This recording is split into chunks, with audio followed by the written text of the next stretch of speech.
நம்ம திவ்யா கணேஷ்க்கு ஹரிஷ் கல்யாண் ஒரு விஷ் அனுப்பியிருக்காரு. ஹரிஷ் கல்யாண் சீசன் 1ல் வந்தார். அது மோஸ்ட் சக்ஸஸ்ஃபுல் பிக் பாஸ் கண்டஸ்டன்ட்னு கூட சொல்லலாம். அதுக்கு முன்னாடியே அவர் கொஞ்சம் ஹீரோவாக இருந்தாலும் இதில் வந்துட்டு அவர் எனக்கு தெரிஞ்சு நிறைய பேர் அப்போ இம்ப்ரெஸ் பண்ணார். அப்போ வந்து மக்கள் ஓப்பன் மைண்டடாக இல்லை, ஒரு வைல்ட் கார்டு கண்டஸ்டண்ட்டை வின்னர் ஆக்கிற அளவுக்கு இல்லை. BB7க்கு அப்புறமா தான் அது சேஞ்ச் ஆச்சு. ஒருவேளை அப்போவே அது இருந்துச்சுன்னா ஒருவேளை ஹரிஷ் கல்யாண் வின் பண்ணியிருப்பார். எனக்கெல்லாம் அப்போ அவரை ரொம்ப பிடிக்கும். ஸோ நம்ம வைல்ட் கார்டுனால தான் அதை மிஸ் பண்ணோன்னு நினச்சிட்டாரோ என்னவோ தெரியல. இப்போ திவ்யாவுக்கு ஒரு விஷ் அனுப்பியிருக்காரு. என்ன அனுப்பியிருக்காருன்னா, நீங்கள் வந்து ஒரு வெல் டிசர்வ்டு வின்னர். அந்த எந்த இடத்துல யாருக்காக நிற்கணுமோ, ரைட் ரீசன்ஸ்க்காக, யார் பக்கம் நியாயம் இருக்கோ அவங்களுக்காக நீங்கள் கடைசி வரைக்கும் நின்னீங்க. அது எவ்வளோ டஃப்பாக எவ்வளோ பிரச்சனை ஆனதுக்கப்புறமும் கூட நீங்கள் அதை விட்டு கொடுக்கவே இல்லை. நீங்கள் கண்டிப்பாக கடைசி வரைக்கும் நின்னீங்க.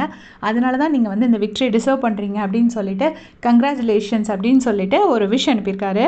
அது மட்டும் இல்லாமல் இன்னொரு லைன் ஆட் பண்ணியிருக்காரு, யுவர் ட்ரூ கேம் சேஞ்சர்னு. கண்டிப்பாக கேம் சேஞ்சர் தான் திவ்யா, அதில் எந்த சந்தேகமும் கிடையாது. ஃபஸ்ட்டு 4 வீக்ஸ் ஒரே ட்ராக்கில் போயிட்டு இருந்த பிபியை கம்ப்ளீட்டாக புரட்டி போட்டுட்டாங்க அந்த அடுத்த வீக் அவங்களும் சாண்ட்ராவும் சேர்ந்து. அதனால தான் யுவர் ட்ரூ கேம் சேஞ்சர் அப்படின்னு சொல்லி அனுப்பியிருக்காரு. அவரோட விஷயம் நான் கரெக்டாக அப்படியே வாசிச்சிடுறேன்.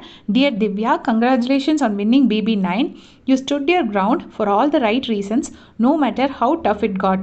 Well deserved. You are a true game changer. My best wishes always. அப்படின்னு சொல்லி அனுப்பிச்சிட்டு ஃப்ரம் ஹரிஷ் கல்யாணம், கல்யாணம் இல்லை, ஃப்ரம் ஹரிஷ் கல்யாண், அன்பு மட்டுமேன்னு சொல்லி போட்டு ஒரு விஷ் அனுப்பியிருக்காரு. ஸோ தேங்க்யூ ஹரிஷ் கல்யாண், நீங்கள் திவ்யாக்காக ஒரு விஷ் அனுப்பிச்சதுக்கு. ஏன்னா நிறைய பேர் ரொம்ப நிறைய அனுப்பலை, அதனால் அவர் அனுப்புனது எனக்கு ரொம்ப ஹாப்பியாக இருந்துச்சு. உங்களுடைய கமெண்ட்ஸை சொல்லுங்கள்.